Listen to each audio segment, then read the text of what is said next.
हर साल आपकी गली से कुछ मुसलमानों का एक जुलूस निकलता है जो काले कपड़े पहनते हैं, नंगे पांव होते हैं और खुद को जंजीरों से मारते नजर आते हैं। ये मुसलमान उस आदमी के लिए रो रहे होते हैं जिसे मरे हुए 1400 साल हो गए, जिसकी कब्र हिंदुस्तान से 3000 किलोमीटर दूर है। लेकिन सभी मुसलमान नहीं होते, क्योंकि हर मुसलमान इस जलसे का हिस्सा नहीं होता। और फिर मन में सवाल आता है कि कौन से मुसलमान इस जुलूस का हिस्सा हैं, कौन से नहीं हैं। इतिहास हमेशा जीतने वालों का होता है, ऐसा कहा जाता है। लेकिन 1400 साल पहले जिस व्यक्ति के गुजरने पर आज हिंदुस्तान समेत दुनिया के कई हिस्सों में यह जुलूस निकलता है, उसकी कहानी उस जंग की है जिसका इतिहास हारने वालों ने लिखा था। वो साल था 680। इराक का एक वीरान मैदान, जहां एक तरफ 72 लोग थे और दूसरी तरफ एक पूरी सल्तनत की फौज। बीच में एक नदी जिसका पानी 3 दिन से बंद था। जंग सिर्फ 1 दिन चली। शाम तक 72 के 72 लोग मार दिए गए। अगर जंग के हिसाब से देखें तो यह पूरी हार थी, लेकिन 1400 सालों बाद जिस बादशाह ने वो जंग जीती, उस बादशाह का नाम कोई अपने बेटे को नहीं देता, कोई मुसलमान। और जिसने जंग हारी, उन हारने वालों के गम में करोड़ों लोग सड़कों पर उतर जाते हैं। अब सवाल कि वो कौन सी हार थी जो जीत से बड़ी हो गई? वो कौन सी जंग थी जिसने दुनिया के दूसरे सबसे बड़े मजहब को हमेशा के लिए शिया और सुन्नी में बांट दिया? और वो जो दावा आता है कि 72 लोग 1 लाख लोगों से लड़े, क्या वो सच है या इतिहास की किताबें कुछ और कहती हैं? उस जंग का वो कौन सा कमांडर था जिसने जंग की सुबह जीतने वालों का साथ छोड़ दिया और उधर आकर खड़ा हुआ जहां मौत सुनिश्चित थी? और क्या वहीं से ये नारा निकला कि जिल्लत की जिंदगी से इज्जत की मौत बेहतर? और सबसे बड़ा सवाल कि जब मैदान में तलवार उठाने वाले हर मर्द को मार दिया गया, तो फिर हारने वालों की यह कहानी लिखी किसने? जवाब में एक जंजीरों में बंधी औरत का नाम आता है, और उस औरत का किस्सा इस जंग से बड़ा है।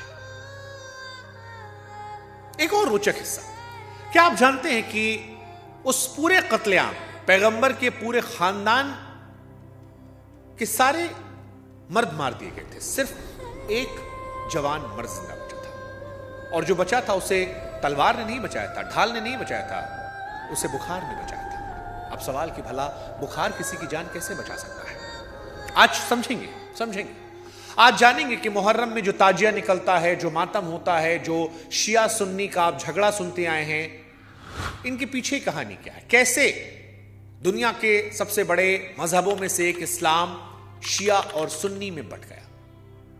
आज इस कहानी को विस्तार समझेंगे, और इस कहानी को समझने के लिए आपको करबला को समझना पड़ेगा।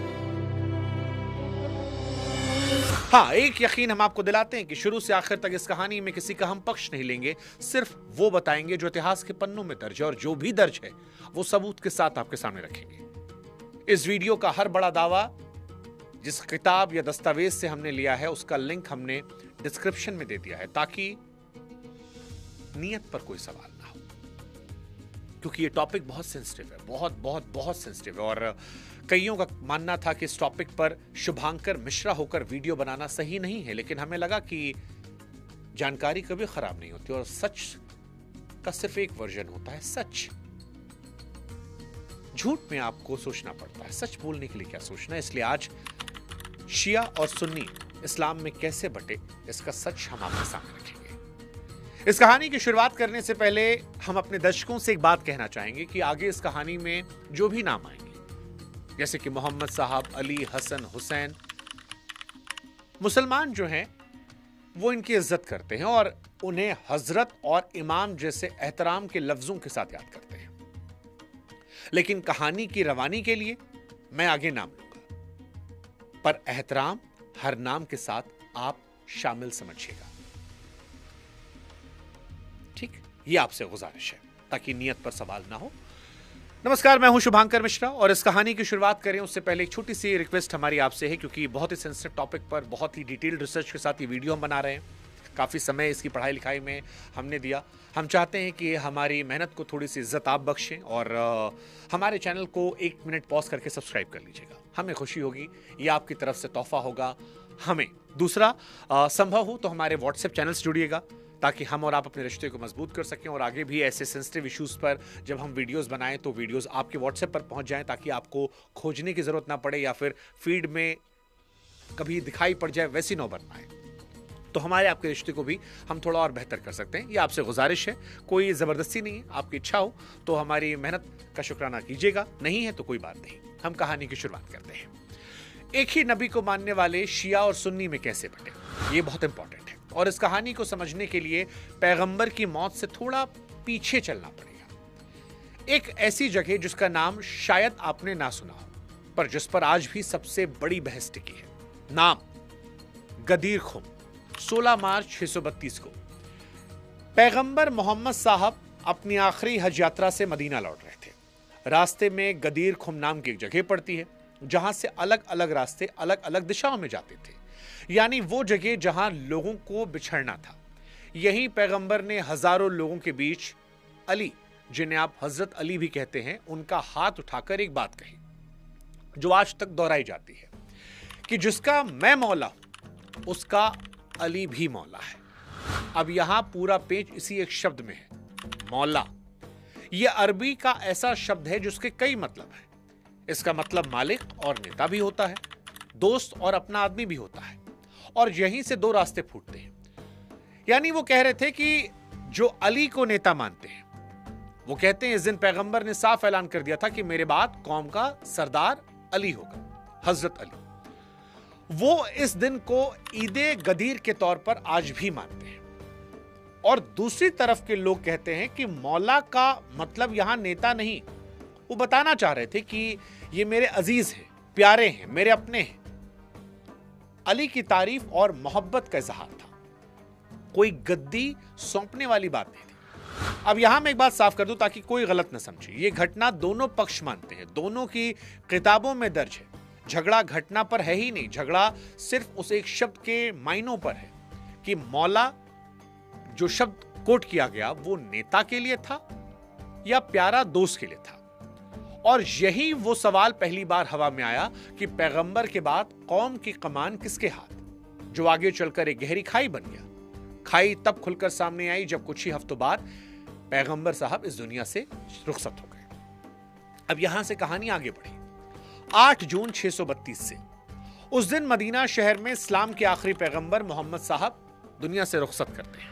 उनके जाते ही मुसलमानों के सामने एक ऐसा सवाल खड़ा हुआ जिसका जवाब आज 1400 सालों बाद भी नहीं मिला है। सवाल यह कि अब कौम की अगुवाई कौन करेगा, यानी खलीफा कौन बनेगा। खलीफा मतलब मुसलमानों का सबसे बड़ा सरदार जो दीन भी संभाले, सल्तनत भी संभाले।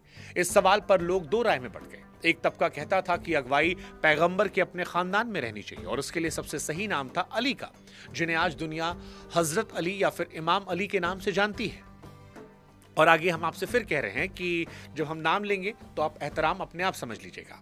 तो अली यानी पैगंबर के चचेरे भाई और उनकी बेटी फातिमा के शौहर, मतलब घर के आदमी, बचपन से पैगंबर के साथ पले बढ़े, उनके दिल के करीबी। दूसरा तबका कहता था कि यह खानदान का मामला नहीं है, कौम को खुद तय करना है कि सरदार कौन होगा, जो सबसे काबिल होगा वो बन जाएगा। जो लोग हजरत अली के हक में खड़े थे वो आगे चलकर शिया कहलाए। पूरा नाम शियान ए अली, मतलब अली की पार्टी। और जो कौम की पसंद वाली राह पर चले वो कहलाए सुन्नी, यानी पैगंबर की सुन्नत, उनके बताए तरीकों पर चलने वाले। आसान भाषा में समझें तो झगड़ा वही था जो आज भी हर दुकान, हर खेत, हर कंपनी में दिखता है। गद्दी घर के आदमी को मिले या उससे जो काबिल हो। उस वक्त जीत जो थी वो सुन्नी लोगों की। पहले खलीफा बने अबू बकर, उसके बाद बने उमर और तीसरे उस्मान। अब ये तीनों पैगंबर के सबसे करीबी साथी थे, लेकिन ये घर के नहीं थे, ये खानदान के बाहर के थे। और अली, जिन्हें आप हजरत अली कहते हैं, वो पीछे रह गए। उनके चाहने वालों के दिल में ये बात कांटे की तरह चुभी। लेकिन फिर साल 656 में एक ऐसी घटना घटित हुई जिसने सब कुछ बदल कर रख दिया, हिला कर रख दिया। खलीफा उस्मान की उनके अपने घर में घुसकर हत्या कर दी गई। मारने वाले कोई बाहरी दुश्मन नहीं थे, वो उसी कौम के थे, नाराज मुसलमान जो उस्मान के कामकाज से खफा थे। इस कत्ल के बाद आखिरकार अली खलीफा बन जाते हैं। वही अली जिनका नाम 24 सालों पहले चला था, लेकिन गद्दी तब मिली जब घर में आग लग गई। इसी बीच सीरिया का गवर्नर मुआविया, जो उस्मान का रिश्तेदार भी था, वो अड़ जाता है कि पहले उस्मान के कातिलों को सजा दिलाओ, तब मैं तुम्हें खलीफा मानूंगा। यहां पर बात जबान से आगे बढ़ती है, तलवारें निकाली जाती हैं और मुसलमान पहली बार आपस में लड़ने लगते हैं। इन लड़ाइयों को इतिहास में फितना कहा जाता है, मतलब घर के अंदर की जंग। एक जंग में तो खुद पैगंबर साहब की बेवा आयशा जी अली के खिलाफ मैदान में उतर आती है। इस जंग को ऊंट की लड़ाई कहा गया, क्योंकि यहां पर आयशा जी ऊंट पर बैठकर लड़ाई के बीच मौजूद थी। अब यहां एक बात आप और समझिए, आयशा जी के लिए लड़ाई गद्दी के लिए नहीं थी, उनकी मांग बस इतनी थी कि वो उस्मान जी के कातिलों को सजा दिलाएं। और रिवायतों में, अब रिवायत यानी पुरानी किताबें और पीढ़ियों से चली आ रही कहानियों में इस बात का जिक्र है कि बाद में उन्हें इस जंग का गहरा अफसोस रहा। खैर, यहां पर हजरत अली वो जंग जीत जाते हैं और फिर बारी आती है मुआविया की। दोनों की फौजें सिफ़ीन नाम की जगह पर भिड़ती हैं। महीनों की लड़ाई होती है, हजारों लाशें, और फैसला फिर भी नहीं आता है। आखिर में तय होता है कि तलवार छोड़िए, बातचीत से मामला सुलझाया जाए। और इसी फैसले ने अली साहब को अंदर से तोड़ दिया, क्योंकि उनकी अपनी फौज का एक हिस्सा इस बातचीत से इतना खफा था कि वो अली साहब को छोड़कर चला जाता है। जो लोग छोड़कर गए वो कहलाते हैं खारिजी, मतलब निकल जाने वाले। इनकी सोच थी कि फैसला सिर्फ खुदा का होता है, इंसानों की पंचायत का नहीं। और इसी कट्टरता में ये अली और मुआविया दोनों को अपना दुश्मन मान बैठे। यानी एक तरफ मुआविया की फौज, दूसरी तरफ अली साहब के अपने पुराने सिपाही, जो अब उनके ही खून के प्यासे थे। और हर लड़ाई के साथ हजरत अली की पकड़ जो है वो काफी ज्यादा कमजोर हो गई। इसके बाद साल 661 में वो हुआ जिसने हजरत अली के चाहने वालों के दिल में पहला गहरा जख्म दिया। कुफा शहर की मस्जिद में। कुफा, जो लोग नहीं जानते उन्हें बता दें कि आज इराक का एक शहर है जो उस वक्त अली साहब की राजधानी था। और सुबह सुबह जब वो नमाज के लिए पहुंचते हैं तो वहीं पर एक हमलावर ने उन पर हमला कर दिया तलवार से। मारने वाला कोई और नहीं था, उन्हीं खारिजियों में से था जो कभी इनकी अपनी सेना में लड़ चुका था। 2 दिन तक जिंदगी मौत के बीच संघर्ष चली और उसके बाद अली साहब की मृत्यु हो जाती है, दुनिया से वो रुखसत कर जाते हैं। यानी जिस आदमी को पैगंबर के घर का वारिस माना जा रहा था, जिसे खुद पैगंबर ने कहा था कि ये बहुत करीबी हैं, वो किसी गैर के नहीं अपनों के हाथों मारे गए। और गद्दी का सवाल फिर खुला। एक तरफ हजरत अली के बेटे थे, दूसरी तरफ मुआविया, जो अब सीरिया की पूरी फौजी ताकत के साथ खड़े थे। और यहां पर हजरत अली के बड़े बेटे, जिन्हें इमाम हसन कहते हैं, उन्होंने एक फैसला लिया जिसकी उम्मीद किसी को नहीं थी। लड़ने के बजाय गद्दी को छोड़ दिया, पर छोड़ने से पहले एक समझौता करवाया जिसमें लिखा कुछ ऐसा जो आगे की पूरी कहानी, करबला का पूरा खून खराबा तय करता है कि अगर टूटा तो ऐसा कुछ होगा। और यही हुआ। अब सवाल है कि वो कौन सा वादा था जिसके टूटने से करबला की बुनियाद पड़ी। तो साल 661 था जिसमें हसन और मुआविया के बीच एक समझौता होता, और पुरानी किताबों में इसकी शर्तें कुछ यूं दर्ज हैं। हसन ने कहा कि मैं गद्दी तुम्हें देता हूं ताकि कौम का खून बहना बंद हो जाए, पर शर्त है, पहली शर्त कि तुम इंसाफ से हुकूमत करोगे, दूसरी सबसे बड़ी शर्त, तुम अपने बाद गद्दी अपने बेटे को नहीं दोगे। अगला सरदार चुनने का हक वापस कौम के पास जाएगा। मुआविया ने शर्तें मान ली, खलीफा बन गए। हसन सब कुछ छोड़कर मदीना वापस लौट आए। करीब 10 साल तक अमन रहा, लेकिन फिर साल 670 में हसन साहब की मौत हो जाती है। शिवा रिवायतों में कहते हैं कि उन्हें जहर दिया गया। हालांकि इतिहासकार जो है इस बात पर एक मत नहीं है। लेकिन इनके जाने के बाद पैगंबर के खानदान की अगुवाई उनके छोटे भाई के पास गई, जिन्हें आप इमाम हुसैन के नाम जानते हैं। वही हुसैन साहब जिन्हें दुनिया इमाम हुसैन के सामने बताया और जिनके नाम को लेकर आज भी मातम होता है। ये पैगंबर के नवासे यानी उनकी बेटी फातिमा जी के बेटे थे। अब कहते हैं कि पैगंबर साहब ने इन्हें कभी कंधों पर बिठाकर घुमाया था। लेकिन फिर साल 676 में मुआविया ने वही किया जो वादे के खिलाफ था। उसने ऐलान कर दिया कि मेरे बाद खलीफा मेरा बेटा यजीद बनेगा। ये चीज इस्लाम में पहले कभी नहीं हुई थी कि बाप के बाद बेटा। जो पगड़ी अब तक पंचायत बांधती थी वो उठाकर सीधे तख्त पर रख दी गई। खलीफा का ओहदा एक झटके में बादशाहत में तब्दील कर दिया गया। कई बड़े लोग इस फैसले के खिलाफ हो गए, उनमें सबसे बड़ा नाम इमाम हुसैन का था। अप्रैल 680 में मुआविया की मौत होती है और पुराने इतिहासकार लिखते हैं कि मरने से पहले अपने बेटे को उन्होंने समझाया था कि आप इन हुसैन से संभल कर पेश आना, इनका खून आप मत बहाना क्योंकि ये पैगंबर के नवासे हैं। पर यजीद जो गद्दी पर बैठे, उन्होंने गद्दी संभालते सबसे पहला काम यही किया, मदीना में पैगाम भेजा कि हुसैन से मेरी बैत ली जाए। अब बैत का मतलब होता है वफादारी कसम, हाथ पर हाथ रखकर कबूल करना कि तुम मेरे खलीफा हो। हुसैन साहब ने साफ मना कर दिया। उनकी नजर में यजीद ना इंसाफ वाला था, ना दीनदार। उसके शराब और अयाशी किस्से आए बाद में बहुत ज्यादा, हालांकि जो जिक्र है ये बाद की किताबों का है।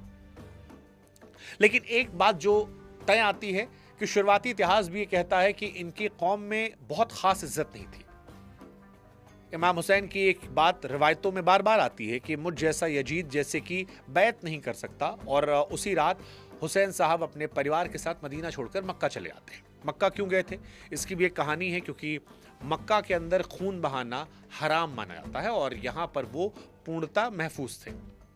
अब कहानी में वापस लौट कर आते कुफा, वो शहर जहां पर हजरत अली मारे गए थे और जहां हजरत अली के चाहने वाले घर घर में थे। कुफा के लोगों ने इमाम हुसैन को खत भेजने शुरू किए। रिवायतों के मुताबिक हजारों खत गए और सब में एक ही पुकार थी कि आप आइए, आप वापस आइए, हम यजीद से तंग आ चुके हैं, हम आपके लिए लड़ाई करेंगे। यहां पर हुसैन साहब ने सीधे हाँ नहीं की। पहले हालात जांचने के लिए अपने चचेरे भाई मुस्लिम इब्र अकील को कुफा भेजा। शुरुआत में अच्छी खबर आई, हजारों लोगों ने कहा कि इब्र के हाथ पर हुसैन के नाम की बैत कर ली गई है, और इब्र ने खत लिखा कि आ जाइए, कुफा तैयार है।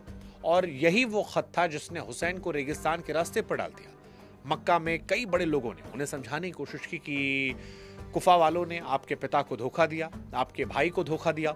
किसी ने कहा कि जाना ही है तो आप प्लीज औरतों और बच्चों को साथ मत ले जाइए। लेकिन हुसैन साहब, जिन्हें आप इमाम हुसैन कहते हैं, वो रुके नहीं और सितंबर 680 में अपने परिवार और साथियों के साथ वो मक्का से निकल गए। कुल जमा 50 के आसपास लोग थे, जिनमें औरतें, छोटे बच्चे भी शामिल थे। जब वो जा रहे थे तो रास्ते में एक मशहूर शायर मिला जो कुफा से लौट रहा था, जिसका नाम था फरजदक। हुसैन साहब ने फरजदक से पूछा कि फरजदक, पीछे शहर का क्या हाल है? और फरजदक ने जवाब में वो लाइन कही जो इतिहास में अमर हो गई। उसने कहा कि लोगों के दिल आपके साथ हैं, लेकिन तलवारें यजीद के खानदान के साथ हैं। और ये एक लाइन आगे की पूरी कहानी का खुलासा थी। पर हुसैन साहब फिर भी आगे बढ़ते रहे। उधर कुफा में खेल पलट चुका था। यजीद ने वहां पर एक नया गवर्नर बिठाया, जिसका नाम था उबैदुल्ला इब्न जियाद, जो अपनी बेरहमी के लिए बदनाम था। उसने शहर में ऐसा खौफ बैठाया कि जो गलियां हुसैन साहब के नाम से गूंजती थीं, वहां शाम ढलते ही किवाड़ बंद होने लगे, और जो हजारों लोग बैत कर चुके थे वो एक एक करके अपने घरों में घुस गए। इब्र अकेले पड़ गए, पकड़े गए और इब्र को मार दिया गया। इमाम हुसैन को यह खबर रास्ते में मिल गई थी। साथियों ने हाथ जोड़कर कहा कि इमाम साहब आप लौट जाइए, कुफा मर चुका है। पर इमाम हुसैन ने रास्ता नहीं बदला और फिर रेगिस्तान के बीच एक फौजी टुकड़ी ने उनका रास्ता रोक लिया। अब यहां पर जिस टुकड़ी ने रास्ता रोका, इसके कमांडर का नाम भी आप याद रखिएगा। इस कमांडर का नाम था हुर, क्योंकि आगे यही हुर इस कहानी में वो करेगा जिसके बारे में उस वक्त कोई सोच भी नहीं सकता था। और यहीं से कहानी शुरू होती है करबला की, करबला के उन 8 दिनों की, जिसको लेकर आपके मन में जिज्ञासा होगी कि हुआ क्या था। तो कहा जाता है कि हुर करीब 1000 साथियों के साथ इमाम हुसैन के रास्ते को रोकने आ गया। और यहीं पुरानी किताबों में एक अजीब सा किस्सा मिलता है। हुर की फौज रेगिस्तान में प्यास से बेहाल थी, लेकिन इमाम हुसैन ने सामने दुश्मन बनकर खड़ी उस फौज को अपने काफिले का पानी पिलाया, आदमियों को भी, घोड़ों को भी। हुर ने इमाम हुसैन को न कुफा जाने दिया, न मदीना लौटने दिया, बस काफिले के साथ चलता रहा। और यहां पर एक बात जो शायद आपको ना पता हो, मुहर्रम का नाम आप बचपन सुनते आए हैं, पर मुहर्रम किसी गम या घटना का नाम नहीं है, ये महीने का नाम है। इस्लामी कैलेंडर का पहला महीना, जैसे हमारा चैत या सावन हिंदुओं में होता है, ऐसे ही मुसलमानों में होता है। गम तो इस महीने से आगे की तारीखों में जुड़ा। तो आखिर में मुहर्रम महीने की 2 तारीख को इमाम हुसैन का काफिला एक सूखे वीरान मैदान में रोक दिया गया। यहां पर नदी थी जिसका नाम था फुरात। फुरात नदी से थोड़ी दूर एक मैदान था जिसका नाम था करबला। और अगले ही दिन कुफा से असली फौज वहां पहुंच जाती है। इस फौज का कमांडर था उमर इब्न साद, और इतिहासकारों के मुताबिक उसके पास करीब 4000 सिपाही थे। मतलब इमाम हुसैन के हर आदमी के सामने 55 से अधिक सिपाही। कई दिन बातचीत चली। इमाम हुसैन ने कहा कि आप मुझे लौट जाने दीजिए या किसी दूर सरहदी इलाके में चला जाने दीजिए, लेकिन गवर्नर इब्न जियाद की शर्त एक थी कि आप जो हमारा बादशाह है यजीद, उसकी बैत कर लीजिए, उसके बाद हम आपसे कोई बात करेंगे। फिर मुहर्रम की 7 तारीख को वो हुक्म आया जो इस पूरी कहानी का सबसे बेरहम हिस्सा है। इब्न जियाद ने फरमान भेजा कि इमाम हुसैन ने कैंप को पानी बंद कर दो, एक बूंद पानी ना पहुंचे। फुरात नदी में बेशुमार पानी था लेकिन पानी नहीं भेजा जा रहा था और नदी किनारे घुड़सवारों की फौज लगा दी गई। अब हालात समझिए, अक्टूबर का महीना, इराकी रेगिस्तान, तपती हुई जमीन और कैंप में सिर्फ जवान मर्द नहीं, औरतें, बूढ़े और बच्चे शामिल हैं। 3 दिन तक किसी को पानी की एक बूंद नहीं दी गई। अब आप सोचिए, हमारे आप पे घर में एक दिन पानी ना आए तो क्या हालत होती है, और वहां 3 दिन तक ये रहा। और अगर आप पानी पीने जाएंगे तो तलवार वाला फौजी खड़ा है। अब यही वो जगह है जहां रेगिस्तान में इमाम हुसैन ने फौज के प्यासे सिपाहियों को पानी पिलाया था। उनका पानी बंद कर दिया गया। फिर मुहर्रम की 9वीं रात को फौज ने जंग की तैयारियां शुरू की और उसी रात इमाम हुसैन ने अपने साथियों को जमा करके वो बात कही जो इतिहास में दर्ज हुई। उन्होंने कहा, यह फौज सिर्फ मुझे मारना चाहती है, आप में से किसी पर इसका कोई जोर नहीं है। रात के अंधेरे में जिसे जाना है चला जाए, मैं बुरा नहीं मानूंगा। रिवायत यह है कि उन्होंने चिराग तक बुझाए ताकि जाने वालों को शर्मिंदगी ना हो, लेकिन जब रोशनी लौटी तो कोई भी गया नहीं। कुल मिलाकर वहां 72 लोग थे, जिसमें कई बूढ़े भी थे, और सबने कहा कि हम रहेंगे। फिर 10वीं मुहर्रम की सुबह यानी 10 अक्टूबर 680, जंग शुरू होने के ठीक पहले इस कहानी का सबसे हैरान करने वाला मोड़ आता है। वही हुर जिसने सबसे पहले इमाम हुसैन के रास्ते को रोका था, वो अपना घोड़ा यजीद की फौज से निकालकर इमाम हुसैन ने कैंप की तरफ ले आया। उसने सिर झुकाया, माफी मांगी। रिवायतें कहती हैं कि उसकी जबान पर ये लाइन आई थी कि जन्नत और जहन्नुम में मैं जन्नत को चुनता। जिस तरफ औदा और इनाम पक्का था, वो तरफ छोड़कर हुर शहादत के काफिले में आ मिला। और रिवायतों के मुताबिक उस दिन के पहले शहीदों में हुर ही था। जंग से पहले इमाम हुसैन खुद घोड़े पर बैठकर सामने वाली फौज के करीब आए और आखिरी बार पूछा कि क्या तुम ही ने मुझे खत लिखकर नहीं बुलाया था, और क्या मैं तुम्हारे नबी की बेटी का बेटा नहीं हूं? मेरा कसूर बताओ या मुझे लौट जाने दो। पुराने किस्सों में आता है कि फौज के कई लोग ये सुनकर रोने लगे, लेकिन कोई पाला बदल कर नहीं आया। और उसी सुबह इमाम हुसैन ने वो लाइन भी कही जो आज हर मजलिस में दोहराई जाती है कि जिल्लत की जिंदगी से इज्जत की मौत बेहतर है। पुराने दस्तूर के मुताबिक आमने सामने की लड़ाई हुई और फिर एक एक करके सबको मार डाला गया। फौज ने दस्तूर तोड़ दिया, तीरों की बारिश के साथ हमला बोला। कई वो बुजुर्ग भी मारे गए जो खुद पैगंबर के साथ बैठे थे। इमाम हुसैन का जवान बेटा अली अकबर भी मारा गया। कहते हैं उसकी शक्ल पैगंबर से मिलती थी और इमाम हुसैन उसे मैदान में जाते देखकर टूट गए थे। हसन का जवान बेटा कासिम भी उसी मैदान में मारा गया। वही कासिम जिनका जिक्र आज भी मजलिसों में आंसुओं के साथ आता है। अब यहाँ पर एक जो बहुत इंपॉर्टेंट बात है वो ये है कि जो नाम हम आपके सामने ले रहे हैं, जिनका नाम मुसलमान समाज बड़े एहतराम से लेता है, इमाम कहकर, हजरत कहकर, ये सब एक परिवार के लोग थे, पैगंबर के परिवार के। कोई बाप, कोई बेटा, कोई भाई, कोई भतीजा, और सब के सबको मार डाला। हुसैन साहब के भाई अब्बास जो काफिले का झंडा उठाते थे, शिया कथाओं में यह मंजूर यूं बयान होता है कि वो बच्चों के लिए पानी लाने नदी तक गए और मशक, जिसे पानी भरने की चमड़े की थैली कहते हैं, उसमें भर भी लिया। लौटते वक्त उनको भी घेर के मार दिया गया। पानी की वो मशक भी तीरों से छलनी हो गई। शिया रिवायतों में सबसे दर्दनाक जिक्र आता है 6 महीने के अली असगर का। इमाम हुसैन अपने सबसे छोटे बेटे को गोद में उठाकर फौज के सामने आए। कहा, इस बच्चे कोई कसूर नहीं है, कम से कम इसे तो पानी दो। और जवाब में एक तीर आया। सोचिए। खैर, दोपहर ढलते ढलते इमाम हुसैन अकेले बचे, थके, भूखे, प्यासे, जख्मों से चूर, और फिर उन पर चारों तरफ से हमला हुआ। उनके सिर को धड़ से अलग कर दिया गया। उनके सिर को धड़ से अलग करने वालों का अगर आपको नाम जानना है तो जो पुराने स्रोत हैं उसमें 2 नाम आते हैं, शिम्र और सिनान, और इतिहासकार इस पर अभी तक बटे हुए हैं। अब कैंप में तलवार उठाने वाला कोई बचा नहीं था, सिर्फ औरतें बची थी, बच्चे बचे थे, और बुखार से बिस्तर पर पड़ा इमाम हुसैन का एक जवान बेटा अली जैनुल आबिदीन। अब याद कीजिए, शुरुआत में आपसे हमने कहा था ना कि बुखार किसी की जान कैसे बचा सकता है, ये उसका जवाब है। उस दिन उसकी बीमारी उसकी ढाल बन गई। वो लड़ने लायक नहीं थे, इसलिए बच गए। इतिहास का खेल देखिए, आगे चलकर पैगंबर के खानदान की पूरी नस्ल इससे बचे हुए बीमार बच्चे से निकली। यानी उस दोपहर अगर वो बुखार ना होता तो शायद ये सिलसिला वहीं खत्म हो जाता, क्योंकि करबला असल में उस दिन खत्म नहीं हुआ था, उस दिन शुरू हुआ था। एक दिन की जंग 1400 सालों तक जिंदा रही। हालांकि इसमें एक दूसरा पक्ष भी है। जंग के बाद इमाम हुसैन के कैंप को लूटा गया, तंबुओं में आग लगाई गई, बचे हुए लोगों को कैदी बनाकर पहले कुफा और बाद में दमिश्क ले जाया गया, सीधे यजीद के दरबार तक। शहीदों के जो कटे हुए सिर थे उन्हें नेज़ों यानी भाला जो होता है, पहले सर काटा, फिर भाले से उसको घोपा और उसको भालों पर टांगकर काफिले के साथ चलाए गए। और यहीं से इस कहानी की एक असली किरदार सामने आती है, ज़ैनब, इमाम हुसैन की बहन, अली और फातिमा की बेटी, यानी पैगंबर की नवासी, जंजीरों में बंधी एक कैदी औरत। और फिर दमिश्क के उस बाजार में जहां रेशमी गद्दियों पर सल्तनत के सरदार बैठे थे, सामने बेड़ियों में एक औरत खड़ी थी, ज़ैनब। उन्होंने जो तकरीरें की उसे 14 सालों बाद भी आज भी पढ़ा और सुना आता है। रिवायतों में दर्ज उनकी तकरीर में वो यजीद के ठीक सामने खड़े होकर कहती हैं कि तू जो चाल चाहे चल रहे, हमारी याद को इस दुनिया से नहीं मिटा पाएगा।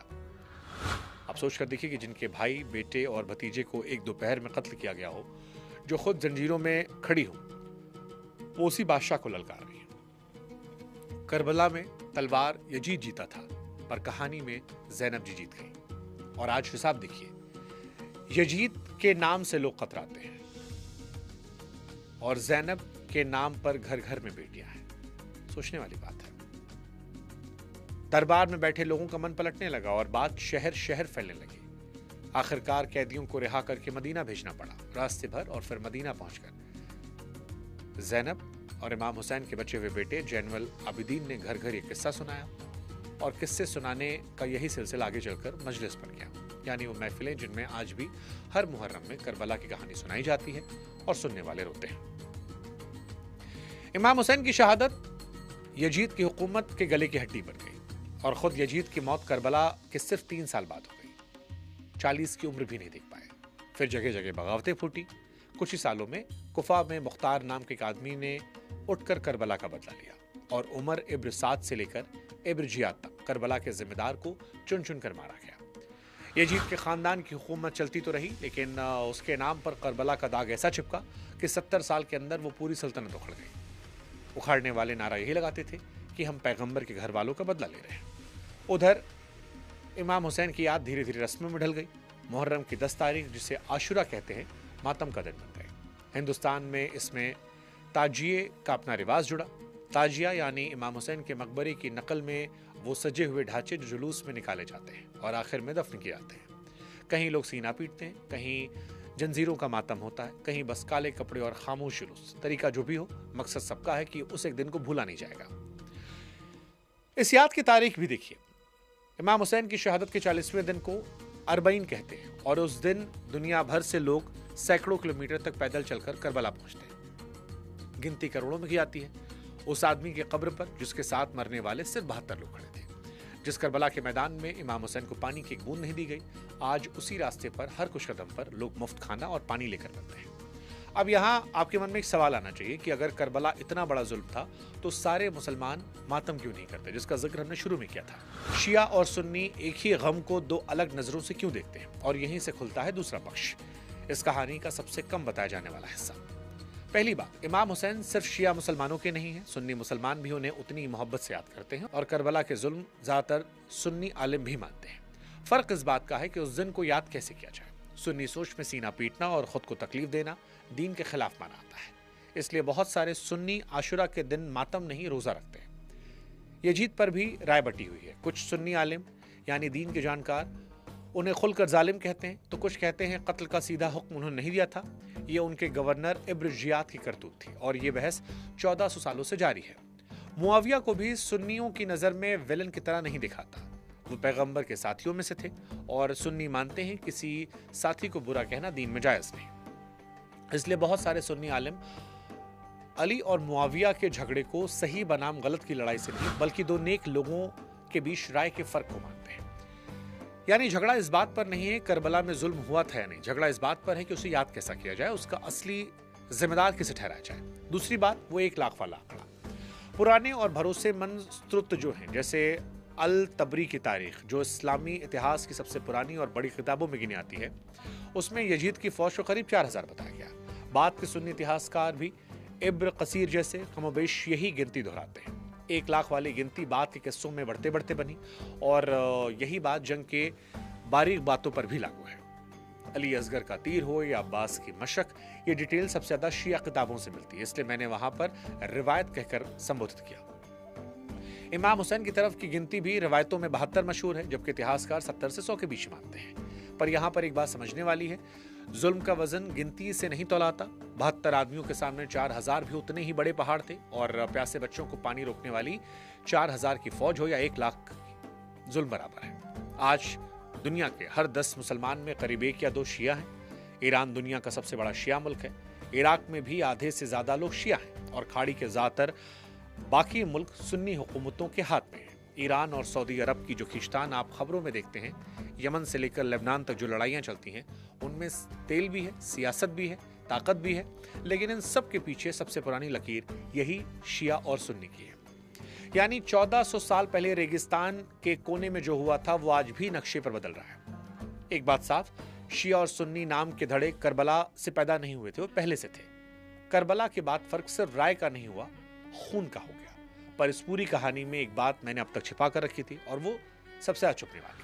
वो 4000 की फौज जो करबला में इमाम हुसैन के सामने खड़ी थी, वो सीरिया से नहीं आई थी, वो कुफा से आई थी। यानी उसमें बड़ी तादाद उन लोगों की थी जिन्होंने कुछ हफ्ते पहले इमाम हुसैन को हजारों खत लिखकर बुलाया था कि आइए हम आपके लड़ेंगे। मतलब जिन्होंने बुलाया, मारने वालों में वही शामिल थे। कोई इनाम के लालच में था, कोई इब्र जियाद के खौफ से। पर तलवारें उन्हीं के हाथों में थी जिन्होंने खत लिखे थे, और इस बात का बोझ कुफा के सीने से कभी नहीं उतरा। इमाम हुसैन की शहादत के 4 साल बाद कुफा के हजारों लोग हुसैन साहब पे कब्र पर जमा हुए, रोए, माफी मांगी, और फिर बिना जीत की किसी उम्मीद के यजीद के खानदान की फौज से लड़ने निकल पड़े, और लगभग सभी के सब मारे गए। जिंदा रहकर जो कर्ज नहीं चुका पाए, वो मरकर चुकाने निकले थे। इतिहास उन्हें तवाबीन के नाम से जानता है, मतलब तौबा करने वाले, पछतावा करने वाले। तो अगली बार जब मुहर्रम का जुलूस आपकी गली से गुजरे, तो याद रखिएगा कि वो मातम सिर्फ एक शहादत का गम नहीं, वो एक चेतावनी भी है कि डर के आगे झुकने की कीमत सदियों तक चुकानी पड़ती है, और उसमें 1400 साल पुराना एक पछतावा भी शामिल है। वो शहर का जिसने अपने सबसे प्यारे आदमी को बुलाया और फिर मैदान में अकेला छोड़ दिया। ये कहानी थी शिया और सुन्नी के अलग होने की, ये कहानी थी करबला की। ये कहानी आपको कैसी लगी? इसके तथ्य कौन से आपको हैरान कर रहे थे, कौन से तथ्य आप नहीं जानते थे? कमेंट सेक्शन में बताइएगा। इस कहानी की शुरुआत से पहले भी हमने कहा था कि बहुत सारे मुसलमानों को भी शायद सारे तथ्य ना पता। अगर आपको सारे तथ्य नहीं पता थे तो आप ईमानदारी से कमेंट सेक्शन में लिखिएगा कि हाँ नहीं पता थे, और कौन से तथ्य नहीं पता थे वो बताइएगा। अगर किसी तथ्य को आप वेरीफाई करना चाहें तो जैसा कि हमने शुरू में कहा था, हमने लिंक डिस्क्रिप्शन में दे दिया है। कोशिश हमने की है कि वीडियो में भी लगाते चले ताकि आप पढ़ते लिखते रहें। अलग से वेरीफाई करना है तो आप कर सकते हैं। जाते आते अगर हमारी कोशिश आपको अच्छी लगी हो तो हमारे चैनल से ज़रूर जुड़िएगा। इस वीडियो को अधिक से अधिक संख्या में शेयर कीजिएगा, और हो सके तो व्हाट्सएप पर आइएगा, मुझे व्यक्तिगत तौर पर खुशी होगी। नमस्कार।